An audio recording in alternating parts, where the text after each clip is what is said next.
Want to know how to sign in to Microsoft 365 on your phone, which is Android?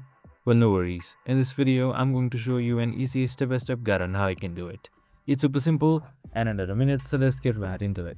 Now, first thing first, just simply open up your Microsoft 365 application on your phone, and here you should be seeing sign in with email or phone or create one for free. You can just simply select any one of these two, and I'm just going to select sign in right here.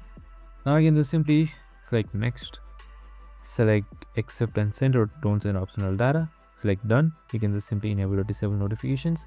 Now once everything is done, now as you can see right here, after it's set up, here you can just simply source for files. On the top left side you can just simply select this menu in order to start using it, just like this right here. And that's it, super simple and easy. I hope this video helped. If it did, make sure to like, subscribe and tune in with us for more of these similar videos. See you in the next one.